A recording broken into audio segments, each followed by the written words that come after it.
Hello, and welcome to Positive Experiences with Children at Home, hosted by Virginia Cooperative Extension and the Human Development Program Team.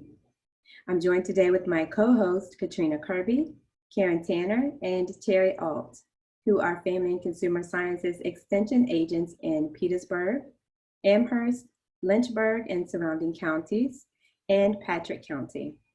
And I'm Crystal Tyler-Mackey, Specialist in Community Viability, serving the Commonwealth of Virginia. In today's session, we are going to share some strategies, some ideas and thoughts around how to create a positive experience for your children at home now that we are suddenly all in the space together working, and many of us schooling remotely without a lot of time to plan or prepare for it, and without the groundwork laid for people who've gone this path before. This is new for all of us. So we'll share a few tips and strategies, and then we'll open the floor for questions and answers. And then we'll also learn from each other. We're all entering down this path anew. And so we'd love to hear your thoughts and ideas about things, ideas, tips that you put into place that have worked, or great ideas that you've heard others say have been successful for them. We'll be learning together. The first thing we'll all have to do is really calm down. We will all have to just take a breath and realize that this has happened. We are schooling our children from home for the rest of the year. And when that shoe dropped, and we heard that information, for many of us, it took a moment for us to catch our breaths and realize that this being at home all together with our children wasn't just going to be for a few weeks, it was going to be for the rest of the school year. So as we breathe and we figure out what we need to do to calm ourselves down, we'll need to find that strategy, the one that works for us. We're different, we're unique, and there are different things that are going to help us calm down, but for each of us, that will be critically important. Just finding the time and the space to breathe and take that opportunity to settle down. And then we'll have to model that for our children, because irrespective of their age, teenagers down to the toddlers, even the infants, they feed off of our energy, they feed off of our emotion. And so if we're feeling stressed and anxious and overwhelmed, even if we don't say it, they can feel it.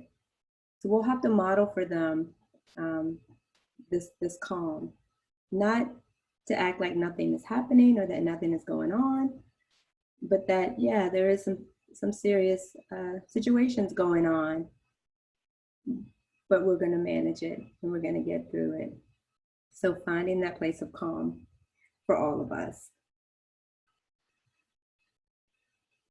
Child Trends broke down some things that we could do, and they referred to them as the 3 R's. And so we'll cover those 3 R's today and share some examples under each of those. The first R is reassurance. Our children, regardless of their age, need us to reassure them that they're safe. Now, how we reassure them that they're safe is going to depend on their age, of course. Some of it, their personality and their interest. So we think children, younger children, probably 6 and below, really aren't going to need or even be able to understand a lot of in-depth information. So giving them bits of information, a little awareness of what's going on, helping to share with them in bite-sized chunks why they aren't going to school or why they aren't going to childcare, why they aren't having play dates, or why they're not seeing their relatives at this time might be helpful in bite-sized chunks. So let them know, they'll be aware that something is new and different. So give them bite-sized chunks. Your school-age children may have some questions. They're gonna be more curious. And so they may come and ask the questions, and then you give them some information. Likely, they're not gonna wanna sit down and have a long, drawn-out conversation, but they may come in spurts and have, get bite-sized pieces of information. Or as a question arises, they may come and ask you. Or they may just come and hang around you when you're washing dishes or, sitting down to a meal. If you notice that they're hanging around you more than usual, even if they're quiet and haven't said anything specifically, you may take that as a cue that they need some reassurance. They need to talk. They have a question, or they're feeling a bit fearful or anxious. Recognizing that and giving them some reassurance is important. Our teenagers, they need us. They need us to give them factual information, information that is true and accurate to the best of our ability. We need to be sure that we do that and be that source for them. Most of them have a lot of access to social media, and they can get some great information, great ideas, great opportunities to stay connected in a positive way with the people in their lives. But they can also be exposed to a lot of misinformation, a lot of scary information, a lot of information that could lead them to a place of feeling anxious, fearful, overwhelmed. And so we need to be that source of support for our teens as well. I read an article that mentioned that when we as parents look at information, we get information about what's happening and what's going on, it gives our children the message that this is serious, it's something to be taken seriously. When we unplug for a little while and we are calm and reassuring to them, it gives them the message that it's still manageable and that they're going to be okay. The second R is routines. And the research has been clear on this for many, many years, that children of all ages do better when there is a routine, a set schedule, so to speak, some predictability in life. They do better. They're less fearful and less concerned. Now we say routine, and routine is going to look different for every family. And it's going to look different for families in this particular setting.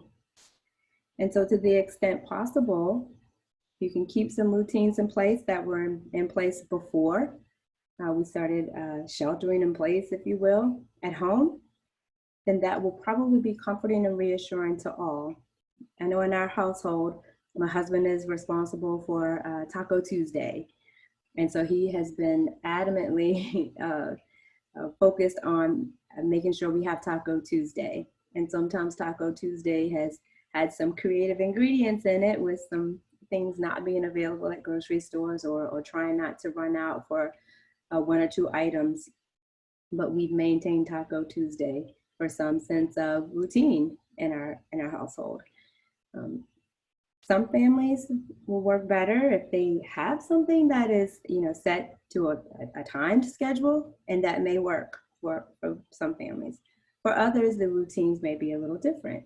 The routine may be a little looser, but it may have some consistency.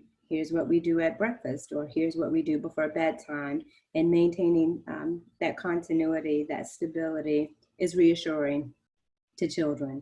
And for most adults, it's comforting as well. The bottom line is each family should have a routine that works for them, and that works for them in this very unique and very new context. Surely anticipate trial and error. This is new for all of us. And the third R is regulation. So we talk about helping children to self-regulate. So what do they do when they feel stressed, or when they feel anxious or angry or overwhelmed? Teaching them how to regulate their own responses to those things is something that we do often in the child development arena. However, in this context, it's critically important to be sure that physical and emotional needs are taken care of. Sleep. Sleep is a huge component of our overall health. It's so critically important for our children and for us to get adequate amounts of sleep. And so if you can make this part of the routine, sticking to the bedtime that would be in place if school were happening, can be helpful in ensuring that children are getting adequate amounts of sleep. adults, we need to get the right amount of sleep too. And if we're honest, we know that in this last couple of weeks, some of us have been struggling with sleeping, with falling to sleep, with staying asleep, with having restless sleep. There's a lot that's been changing and swirling around in our heads for sure lately, but we need that sleep and that rest because the research is clear that lack of sleep is correlated with stress, with depression, and so we need to tend to that. So beyond sleep, we need to continue eating and feeding our children nutritious foods. We need to get plenty of water. And we also need to think about outside time. If we have opportunity to be outside, to get fresh air, to allow our children to be outside, connect with nature, look at leaves, listen to the birds sing, to creatively engage those parts of our lives through drawing, coloring, painting, photography, poetry, all kinds of opportunities to do that, but we can't neglect those while we're all at home together. So ensuring that we tend to those things. When they're not taken care of, it's very difficult for children and for adults to manage the stressful situations that arise, even the changes and the figuring out this new way of doing things right now brings a fair amount of stress in and of itself. So if you can take some things off of the table that lead to that, you'll be in a better position.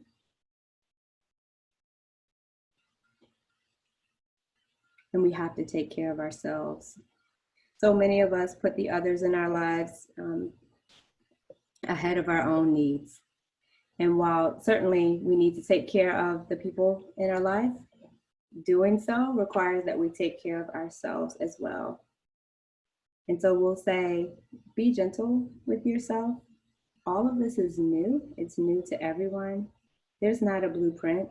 There's not a blueprint for doing this, for being at home, for being asked to work a job from home that was not established as a remote working job. To do this while your children are at home, many of them schooling in a school-based setting that was not meant to be done in a home situation.